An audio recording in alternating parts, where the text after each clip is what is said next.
Hey everybody, I want to talk about some relevant things that have been going on in entertainment. Black Panther was nominated for Best Picture at the Academy Awards this year. It didn't win, but there was a lot of controversy about that, and people think there was political motivations involved, and some people just think it was a really good movie. And this topic will let us go into a lot of things related to the Academy Awards and what it actually means to like a movie and say a movie's great. So let's get into that today. Now, traditionally, we think that the Academy Award should go to the movie that in and of itself was of the highest quality that year. That, I think, is the start of where people have issues with Black Panther or Marvel movies in general being nominated. I did see Black Panther, I liked it a lot, but yes, it was absolutely a Marvel superhero movie. It follows a certain formula, so it didn't necessarily make you feel smart or unique or whatever for seeing it. But within that limitation, it was extremely good. But you never see Marvel movies nominated for Best Picture. And the reason for that is because, among other things, they fit into that box. While it's really hard to make a good movie, it's much harder to make a good movie when you're not following any kind of template, without following something that's already there.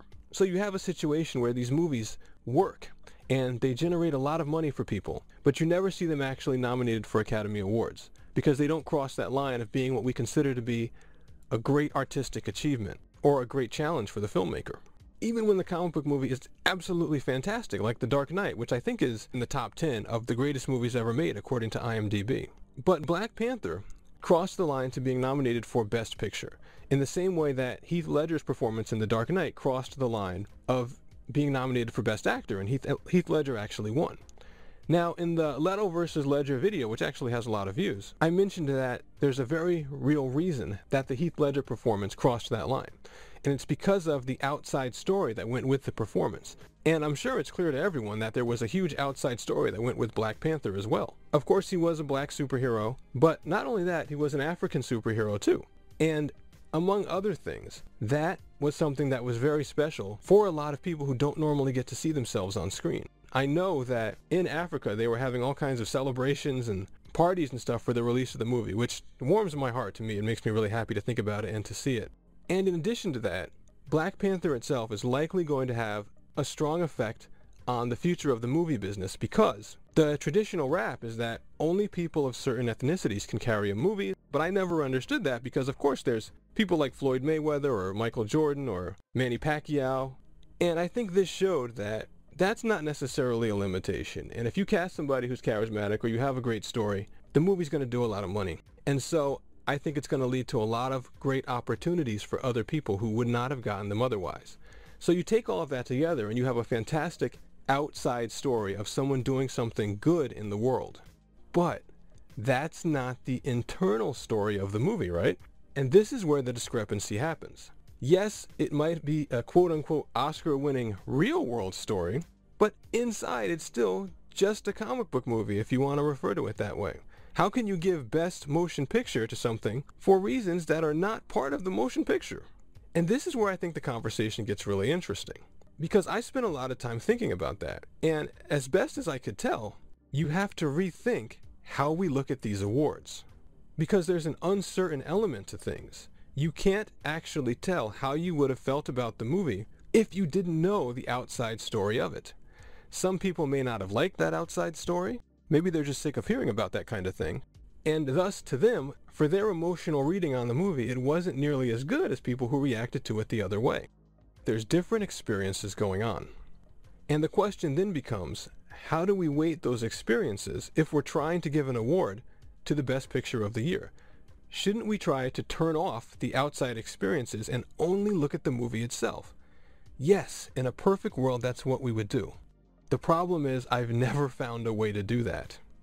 When I've looked back at all my experiences taking in movies and watching movies, I found that the movies I liked the most were never ones that I liked just because of what was going on screen. Older movies like Casablanca and Citizen Kane I liked because of how technically well done they were, of course, but also I liked them because they made me feel like you could create great art in a movie, and they taught me about filmmaking. And in some cases I looked up to the director and I wanted to learn about the director, which creates interest in us as well. And the same is true for a movie like Clerks, which I use as an example a lot, because the actual quality of the movie doesn't separate from those things. I've never seen how to do that. So we have a unique problem if we're trying to give out an award for the best picture when there's no way of telling what the best picture actually was. There's one thing you could do, which would be to show the movie to people who don't know anything else about it, and then let those people vote on it. And okay, but then you might get some strange results that don't reflect what you think should happen and what most people think should happen and what the best movie should be. But it might be something worth trying. But barring that, I don't know what else you can do. I found that you just have to take those things into account. And the best I've been able to do when it comes to trying to figure out how I would feel about things otherwise is what I did with Batman vs. Superman, where I was able to figure out that I was interested in the movie because I wanted to see how Wonder Woman was handled, even though the movie was confusing. But what it turns out I actually did when I went back over this was I added to my experience the idea of having seen Wonder Woman before. Because a lot of people followed the news about the movie, saw the set previews and everything, and so they didn't care as much about how Wonder Woman would be handled. Something about the way you process depends on what's already there, and you can't run the process taking anything out of it. I've seen this also when it comes to chess players. Maurice asked me the question like, Bishop b5, the computer is a screaming advantage for white, do you agree? After that, I could no longer answer the question in an intelligent way. So when we get back to what the best motion picture is, it seems, as best as I can tell, and this is kind of strange, that you have to just award whatever the best movie is in combination with the best story of the year. So by that logic, you would say that I guess Black Panther probably should have been nominated for Best Picture. As strange as that seems, there doesn't seem to be a better alternative. And that's actually okay, because it turns out that we do those things anyway with other parts of the external story of a movie that aren't necessarily as obviously different as what it is in this case. For example, we love to award movies that take a risk and do something different than you normally see. The only way you can tell that that movie is different than what you normally see is if you're aware of what movies normally look like. So if you think about it, you're actually going outside of the bounds of the movie right there. The risk, the creativity you're judging, is from the creator themselves. It's not something that you're seeing in the movie. And likewise, Academy voters judge the movie by how it appeals to them, what it does for their demographic, which is another reason why comic book movies aren't as popular, because usually they appeal to younger people, but also how that movie affects the reputation of the voters themselves. If a filmmaker goes off on the Academy and how they don't like them, you won't see them win a lot of awards, because that's part of the emotional process too. We don't process things, we won't take them in if they contain a threat to our reputation.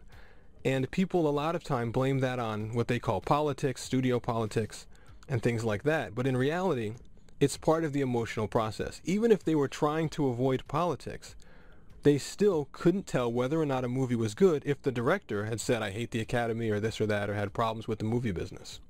And so we've actually seen this trend for a long time. And all we're trying to say is, well, then I want to take in this outside story, but not that outside story. And of course you can't really do that. And I think it's kind of just the reality of what we have to do. And I don't think ultimately that's going to be that big of a problem, because it's not really a change to the way things are. It's just a change to the way we acknowledge that they are. It's a change to the way we think about the reality that's in front of us. Movies have always been judged this way.